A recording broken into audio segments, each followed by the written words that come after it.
Guys সেখানে একটা ভাই কমেন্ট করছে লেবু পাতায় চিনির দানা আমার আইডি ছাড়া অন্য কারো আইডিতে রিয়াকশন দিতে মানা, দিলে হবে জরিমানা যদি বলো আইডি কার্ড নিচে দেখো ইউআইডি তার। বাইরে ভাই কি আর বলবো গাইস, ভাইটা এখানে কি কমেন্ট করছে এটা মাননি ভাই, ভাইটা এত সুন্দর করে একটা ছন্দ মিলায় কমেন্ট করছে, আমার তো মনে হয় ভাই কমেন্ট বক্সের মধ্যে কবি এসে পড়ছে। তো যাই হোক গাইস চলো আজকে দেখে আসি ভাইটার কি এমন আইডি জি আইডিতে রিয়াকশন দেওয়ার জন্য কিনা ভাইটা এত সুন্দর করে একটা ছন্দ মিলায় কমেন্ট করছে।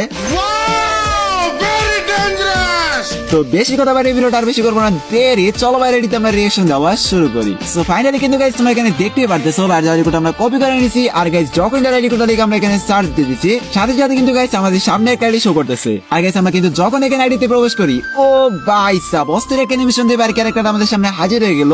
আর গাইস আমরা কিন্তু দেখতেই পারতেছি এখানে আইডিটার লেভেল হলো 69 লেভেল, তাছাড়াও গাইস এই আইডির মধ্যে লাইক রয়েছে 7000। তার সাথে গাইস তোমরা কিন্তু দেখতেই পারতেছো এই আইডি কিন্তু বর্তমানে সিএস র্যাঙ্কে হিরোইক 25 স্টারের মধ্যে রয়েছে। তার সাথে গাইস তোমরা যদি এই আইডি ক্যারেক্টার ড্রেস আপের দিকে তাকাও তাহলে কিন্তু গাইস তোমরা দেখতেই পারবা যে গাইস বাইরে কিন্তু এখানে মোটামুটি ভালো একটা ড্রেস আপ পরে রাখছে, আর গাইস তার হাতের মধ্যে রয়েছে কোবরা এমবি40। তো ফাইনালি কিন্তু গাইস আজকে আমরা দেখতেই পারলাম ইয়াসিন ভাইয়ের আইডি যে আইডিতে রিঅ্যাকশন দেওয়ার জন্য কিনা বাইরে এখানে কমেন্ট করছিল।